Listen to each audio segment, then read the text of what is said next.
Hey there Lego fans, Sasha here, the Montreal Lego Maniac, back for another release. And for this week's kit, we have what is probably the smallest build I've done for this channel. But I do feel that the Batman Classic TV Series Batmobile is iconic enough to be worthy of its own video.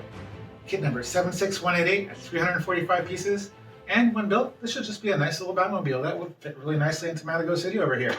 But before we can add it in there, of course, first we got to get this thing unboxed, get this thing built, so we can have a closer look at this Batmobile.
One classic 1960s convertible Batmobile from the original live-action TV show, now assembled and definitely being enjoyed.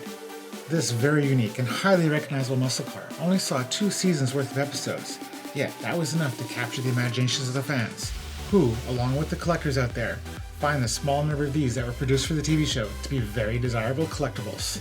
I saw one of them at the Montreal Auto Show years ago, but from behind that velvet rope is probably as close as I'm ever going to get to it.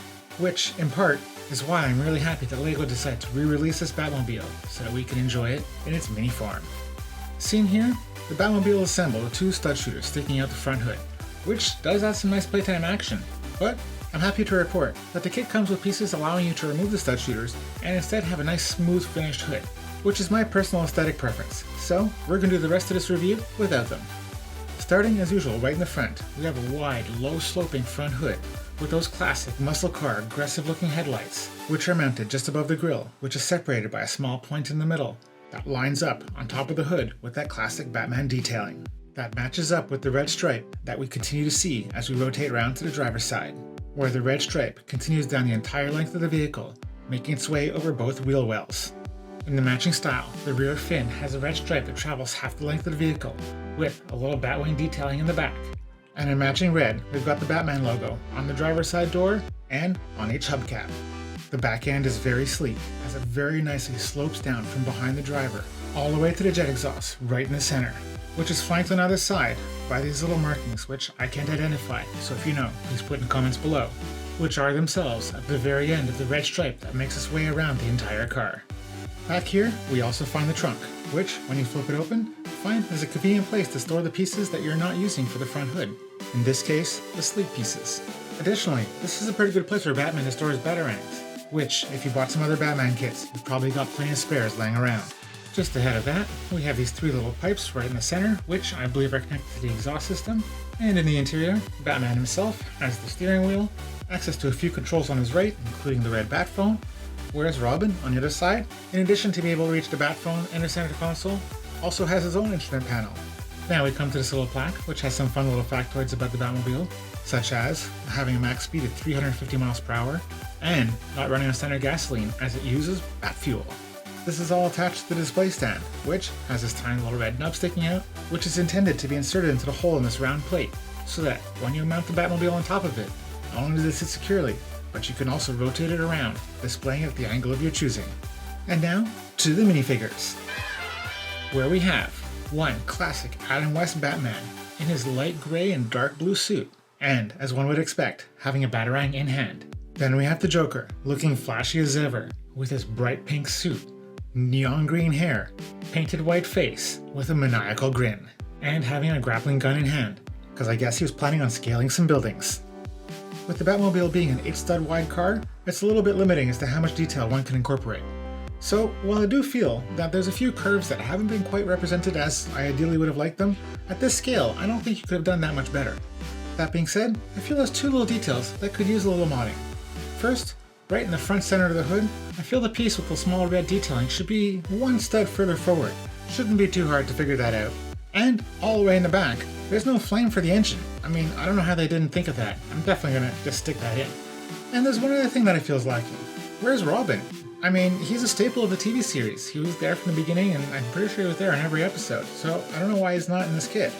Putting that aside, this kit delivers exactly what was promised. A speed champion-sized Batmobile.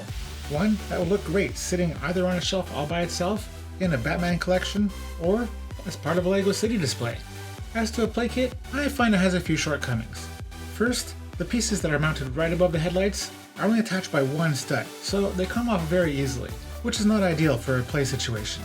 And secondly, with the rear fins been mounted on a bit of an angle, attached by some basic hinge mechanisms, you can't really grab the car from here. I mean, yes, you can grab the car from here, but if you do so, you fold the fins in, which, isn't in itself a problem, but that's not how they're supposed to be, so it definitely can be played with, but there are a few minor shortcomings. And as to pieces of note, there actually is one in here that caught my attention. Part number 6301371. This piece isn't familiar to me, and I find it to be pretty cool looking, so worth noting. In my opinion, this kit is best suited and targeted for the collectors out there. People who are familiar with the old Batman, and are feeling nostalgic and want to display it a little. And while the set isn't perfect, I do quite like it, and if you're drawn to this classic Batmobile, I'm quite certain you will too.